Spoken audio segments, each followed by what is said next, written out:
은사는 여러 가지나 성령은 같고 직분은 여러 가지나 주는 같으며 또 사역은 여러 가지나 모든 것을 모든 사람 가운데서 이루시는 하나님은 같으니 각 사람에게 성령을 나타내심은 유익하게 하려 하심이라. 어떤 사람에게는 성령으로 말미암아 지혜의 말씀을, 어떤 사람에게는 같은 성령을 따라 지식의 말씀을, 다른 사람에게는 같은 성령으로 믿음을, 어떤 사람에게는 한 성령으로 병 고치는 은사를, 어떤 사람에게는 능력 행함을, 어떤 사람에게는 예언함을, 어떤 사람에게는 영들 분별함을, 다른 사람에게는 각종 방언 말함을, 어떤 사람에게는 방언들 통역함을 주시나니 이 모든 일은 같은 한 성령이 행하사 그의 뜻대로 각 사람에게 나누어 주시는 것이니라. 아멘. 우리 구약 본문 말씀으로 읽었던 에스겔서 37장 해골골짜기의 환상을 보니까요. 모든 것들이 전혀 생명의 희망이 없이 이렇게 폐허로서 있었던 상황에서 여호와 하나님께서 영이 임재하고 또 새롭게 생기를 불어넣어 주시니까 여호와 하나님의 군대로서 새로운 생명력 있는 군대로서 살아나게 되는 그 장면을 우리가 보았습니다. 이 해골골짜기는 무엇을 뜻합니까? 이스라엘 민족의 국가적이고 신앙적인 실패를 뜻하는 것이죠. 이스라엘 민족이 남왕국, 북왕국 이제 다 멸망하고 말았습니다. 신앙의 길을 올바로 걸었더라면 그 모든 어려운 시절을 겪으면서도 이것을 넘어가고 이겨낼 수 있는 길을 찾았을 터인데 그러지 못하고 모든 것들이 마치 무덤 속으로 들어가는 것처럼 모든 것들이 끝장나버리고 말았습니다. 이것은 신앙의 이름을 가지고 심지어 살아가는데도 그 가운데에서 죽음과 황폐함만이 남게 되었다는 참 큰 실패이지요. 또 이것은 바벨탑 사건이 재현되는 것이기도 하였습니다. 바벨탑 사건은 무엇입니까? 우리가 하나님 없이 우리끼리 잘 살아보자. 그래서 높은 건물도 올리고 그렇게 좀 호화롭게 영화롭게 살아보자 하다가 분열과 분쟁이 일어나고 배신이 일어나서 뿔뿔이 흩어지게 되는 사건 아니겠습니까? 근데 바로 그와 같은 사건이 지금 이스라엘 민족 공동체 안에서 재현이 되고 말았다는 것이죠. 그래서 인류는요, 바벨탑 사건 당시에도 이미 한번 크게 실패하였는데 이제 믿음의 이름으로 이 올바른 그 길을 걸어가 보고자 했음에도 여기서도 또 실패를 경험하고 만 것이죠. 황폐한 실패, 그 실패의 참상이 해골골짜기로 펼쳐지게 된 것이었습니다. 그런데 여호와 하나님의 영이 임하시니까 어떻게 되었나요? 이것을 통하여서 여호와 하나님이 임하심을 통하여서 회복이 되고 재건이 되고 부활하게 되는 그러한 영광이 임하게 되었다는 것입니다. 성령의 사역을 통하여서 부활의 그 기적이 나타났다. 이것을 우리가 에스겔서 37장 말씀을 통하여서 볼 수가 있었습니다. 그래서 성령 하나님은 부활의 영이시지요. 또한 동시에 모든 것들을 회복하는 영이십니다. 이 성령 하나님께서 구약 시대에는 특정한 몇몇 사람에게 잠정적으로 임시적으로 임하셨죠.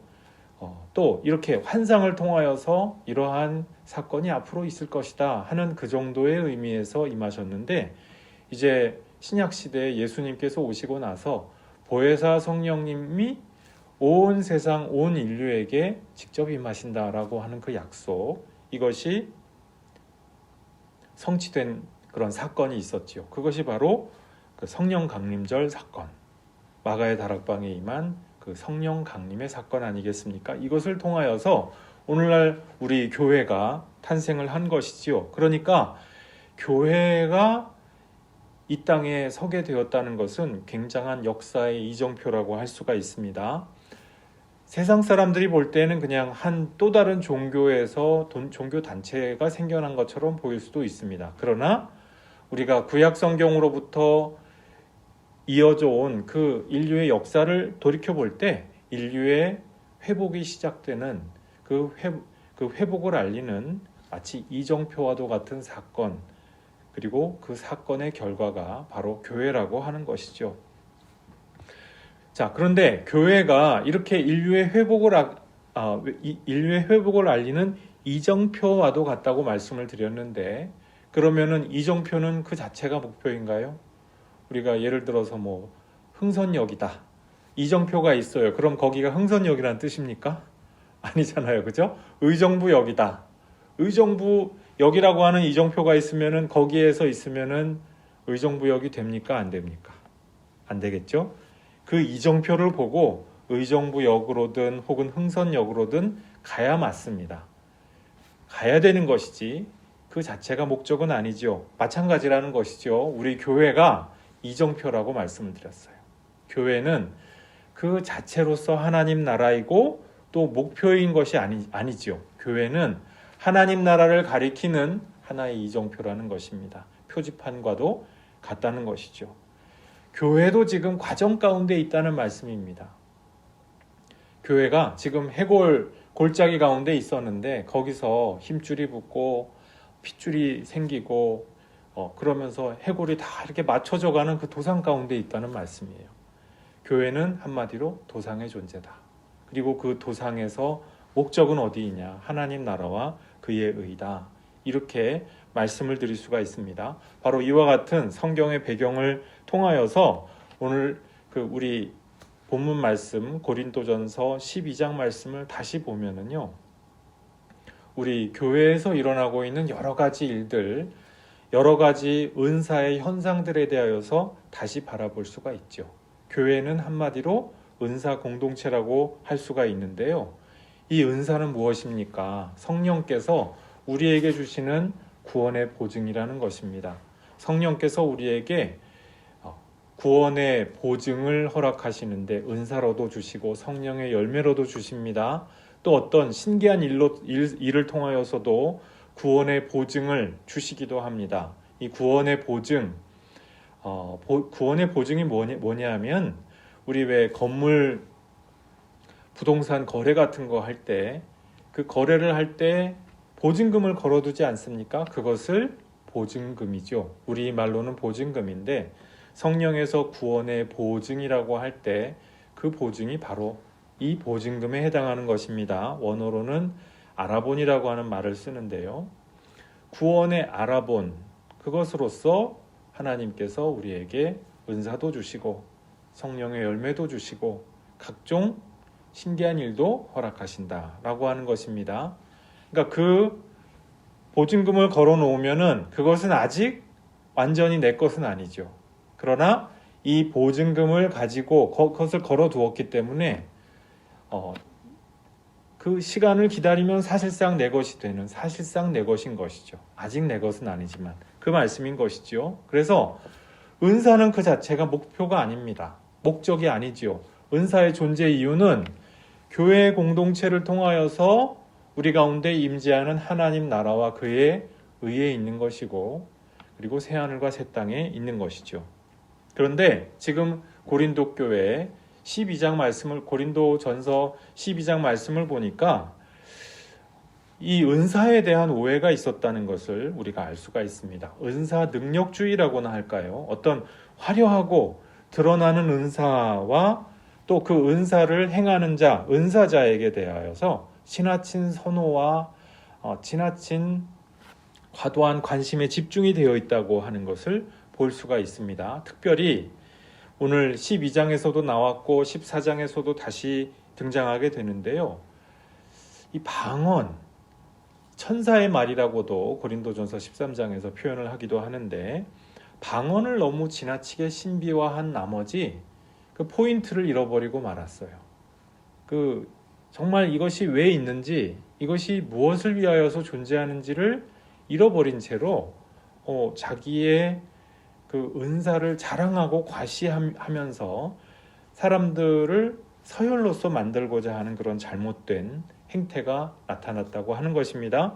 그러니까 하나님께서 성령으로 우리 가운데 은사를 주셨습니다. 그래서 바벨탑 사건이 재현되지 아니하도록 모두가 하나의 하나님의 집으로서 지워지고 연결되고 세워지도록 하시기 위하여서 은사도 주시고 열매도 허락하여 주셨는데 지금 이 은사에 대한 오해가 있다 보니까 도리어 이것으로 말미암아 분란과 혼란이 일어나게 되었다. 은사가 도리어 분란과 혼란의 빌미가 되더라라고 하는 것입니다. 그래서 사도 바울이 지금 4절 이하에서 우리에게 다시 확인하여 주는 그 말씀이 무엇입니까? 모든 은사, 모든 직분, 모든 사역은 한 분 성령님에게서 나온 것이다. 이것을 다시 재확인해보자라는 것이죠.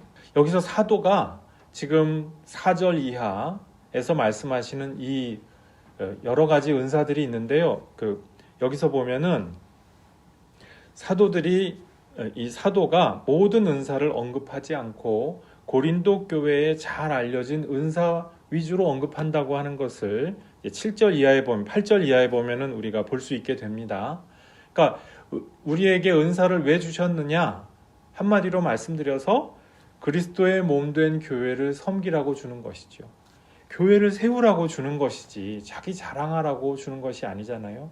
근데 하나님께서 주시는 그 이유를 망각하고 은사 능력주의, 내 능력과 내 공로와 내 경건과 내 영성 때문에 이런 것이 생긴 것이다 라고 하는 식으로 은사에 대하여서 생각을 한다면, 그렇게 받아들인다면 이것은 번지수가 잘못됐다는 것입니다. 하나님이 주시는 뜻하고 전혀 다른, 그야말로 글자 그대로 어처구니가 없는 일이 벌어지고 있는 것이다 라고 하는 것이죠. 하나님께서 우리에게 은사를 주시는 것이 얼마나 귀합니까? 우리 4절에서 6절 말씀을 보면은요, 성령, 그리스도, 하나님, 이 순서로 4절, 5절, 6절에 하나님에 대하여서 언급이 되고 있는 것을 볼 수가 있어요. 이 사도 바울이 삼위일체론에 대하여서 언급할 때 그 어떤 복잡한 신학적인 이론을 가지고 말씀을 하는 것이 아니라 실천적으로 언급을 이렇게 한다는 것이죠. 실천적 삼위일체론이라고 우리가 부를 수가 있겠는데요. 우리가 성령 하나님 안에서 그리스도의 몸이 되고 그리스도의 몸이 됨으로써 하나님의 백성이 되는 이와 같은 그 실천적인 삼위일체론을 염두에 두고 차례로 언급하신다는 것입니다. 그래서 성도가 은사를 받고 성령의 열매를 맺고 또 여러 가지 신기한 일과 기도의 응답을 누리면서 이렇게 산다고 하는 것은 그냥 단순하고 어쩌다가 있는 일이 아니라는 것입니다. 교회에 있으면 그런 일도 있을 수 있지 그것이 아니고요.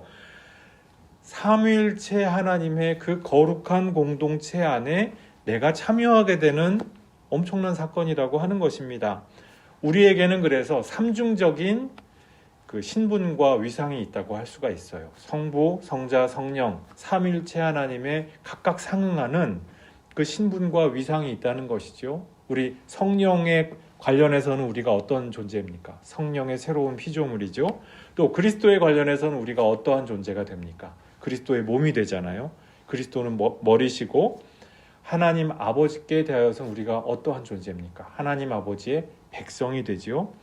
이렇게 삼중적인 신분과 위상으로서 삼위일체 하나님의 그 공동체, 삼위일체적 공동체에 참여하게 되는 사건, 이것이 교회죠. 그리고 그 교회 공동체 안에서 은사와 성령의 열매와 또 여러 가지 신기한 하나님의 일들을 통하여서 이 모든 일들이 하나님의 백성이 되어가는 그러한 과정으로서 우리에게 다가오는 것입니다. 자, 그래서 성도의 공동체는 어떤 능력에 따른 위계 질서가 있는 그와 같은 위계 제도가 아니죠. 목사라고 해서 능력이 더 많아가지고 더 저 위에 있는 것이 아니고, 장로라고 해서 어떤 뭐가 더 있어가지고 더 이렇게 위함을 받고 그래야 되는 것이 아니고요. 성부, 성자, 성령, 성삼일체 하나님께서 하나님의 원하시고 바라시는 바에 따라서 당신의 자유를 따라서 은사도 주시고 열매도 허락하여 주시고 신기한 일들도 허락하십니다. 그래서 그런 것이 당장 나에게 없는 것 같다고 해서, 나에게 어떤 가시적인 것이 확 보이지 않는다고 해서 나는 그 은사 공동체의 일원이 아니라는 것이죠. 하나님께서 모든 은혜로 주시고 그 은혜는 서로 상호 순환적인 것입니다. 우리 순우리말로 이것을 더 쉽게 우리가 말하면 무엇이 될까요? 돌고 돈다는 거예요.